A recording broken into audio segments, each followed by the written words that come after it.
Hey guys, my name is Silas, and today I'm going to talk a little bit about Saint Rita of Cassia.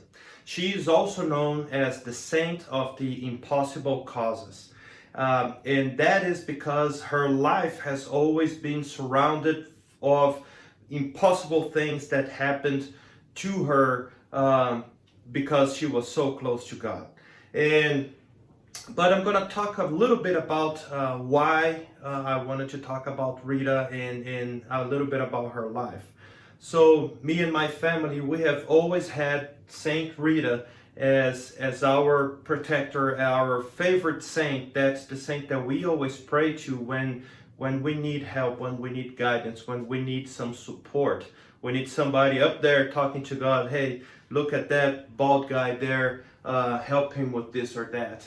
So Saint Rita, she has always taken very good care of me and my family. That's why we like her so much. We actually, me and my wife, we went all to Italy in 2015 to visit her sanctuary there, where her body is still visible. That's one of the things about her life, is that even though she passed away in the 15th century, her body is still there, visible. We can actually see the body. She was very, very short, and we can actually see her in her basilica there. It's really amazing, wonderful place to go visit. But Rita here, she didn't have the easiest life. She was born from, of course, her parents. They were already old when she was born, and so they really wanted her to be protected, because they knew that they were not going to be there forever. Now Rita here, when she was already 8 years old, she knew that she wanted to become a nun. But her parents, they said, no, I think that you're better off if you get married. So they arranged a marriage with Fernando.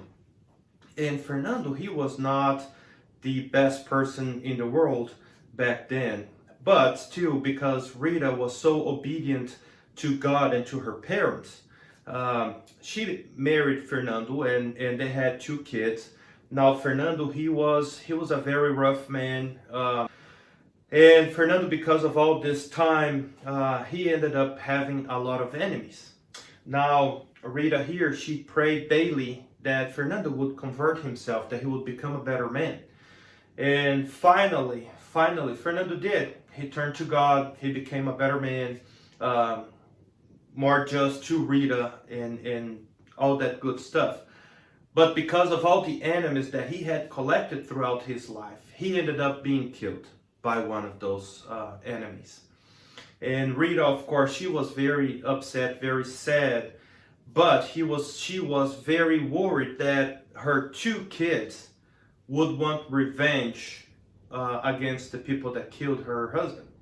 And so Rita, she prayed every day that God took her 2 kids before they ended up having blood in their hands by getting revenge for their parents, their father's death. And God did that. So both her kids died at a young age. And Rita now, she didn't have anybody anymore, right? She didn't have her husband, she didn't have any kids. And so she said, okay, now I'm going to the convent. And she knocked the door and asked, hey, please, I want to become a nun. But they wouldn't let her. And she would insist every day, hey, let me in, let me in, let me in. Until finally one night she was praying, kneeling down in front of the gate of that convent. And then another amazing thing happened. As she was praying, she was transported from outside of the convent with the closed gates to inside in the chapel where the nuns pray every morning. And she spent the whole night there praying. Finally, the next day, when the other nuns got there, they saw Rita, and they were amazed. How did you get in? The gates were closed. And Rita couldn't explain, but she was there. So finally, the nuns couldn't deny Rita to become a nun anymore. And so Rita finally was able to become a nun and fulfill that long-lasting dream of hers. Now, when she became a nun, those nuns that didn't really want Rita there, they gave her a very impossible task. They wanted her to water a dead grape tree. And Rita, always very obedient, she would get water and she would water that tree every day for years and years. She would pray and she would take care of that tree until finally that tree came to life again. And until today, when I was there in 2015, that tree still gives fruits. And I saw that, and it's still alive today. Over 500 years ago, she got that tree back to life, and it's still alive today. So another thing about Rita is on her forehead, many of her images show her with a bleeding forehead.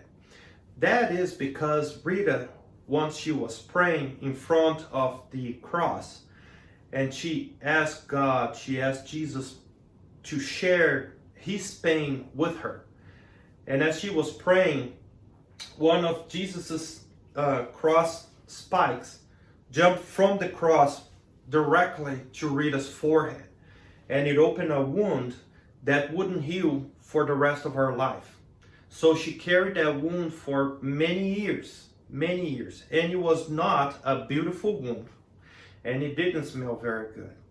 So Rita, because of that, she ended up staying inside in her little room, and from there to the chapel and back, and to that tree and back, and that's all that she did for the rest of her life.